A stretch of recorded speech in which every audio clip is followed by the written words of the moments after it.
So I'm doing my project on color perception, with my research question being which color, when hypersaturated, is the most visually distracting in high pressure multitasking scenarios? Is it red due to its inherent alarming nature, or possibly a more biased answer like a person's favorite color? My references are as follows, with the first one showing how blue was the most popular color in decorating a room between both sexes, but the second was green for men and pink for women. Now, this establishes how people can have a preferred color and what they want to look at. The second reference shows how colors have an influence over people's emotions. Also, they found that women tend to subscribe their emotions to colors more than men did. What both of these failed to mention, however, was how a color could influence our attention, what we pay attention to, and what we end up ignoring. My third reference demonstrates how each color is perceived in the brain through different pathways. But what this study does not explain is if each pathway can be associated with a higher level of distraction.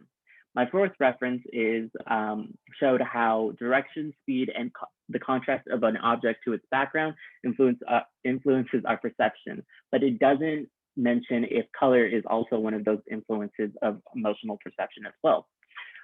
And for my fifth one is where I took most of my inspiration from, and this study discovered how hypersaturated colors are the most memorable when compared to a dulled variation of the same color or a plain black and white picture. What the study did not show was which specific colors were the most distracting, as well as how they influence our actions. The data table shown here gives an example of our x-axis, which is the type of picture being shown, either it's being black and white, partial in color, or full color. And the y-axis shows the amount of time it took to answer a question when presented with the distracting visual stimulus. And it states, as stated in the title, interaction between image color type distraction on memory. Now, going back to my research question, I know that hypersaturated colors are the most attention grabbing. However, I'd like to see which one is the most attention grabbing in highly distracting environments that require a lot of focus. In order to do this, the test would have to account for biases of people's attention, like removing a person's favorite color or removing an inherently attention grabbing color like red. To test this question, I have already made a flowchart, and basically it would have people playing like a high attention focus grabbing video game, and they would be presented with other stimuli that could potentially distract them, like someone moving around the room in a hypersaturated colored shirt. First, I would separate the people into groups of what their favorite color is, and I would do this by first giving them a survey of what their favorite color is. After that, I would then hand out three different types of slips of paper with either a 1, 2, or 3. The first, number 1 would make them assigned to the control group, which has all the hypersaturated colored shirts being shown during the experiment. The second experiment group would be the ones without red, and the third last group would be all the colors except for the person's favorite color, which we would keep track of.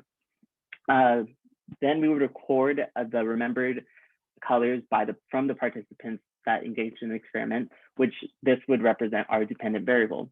The colors that are recorded from the participants in each group would be cross-compared with each other, except each experimental group would not be cross-referenced with each other. It would only be one experimental group with the control group and vice versa with the other experimental group. The way that these are operationalized, or at least the dependent variable, is that it can be measured by a survey at the end of the experiment as to which color or colors did the participants notice while engaging in a high concentration game.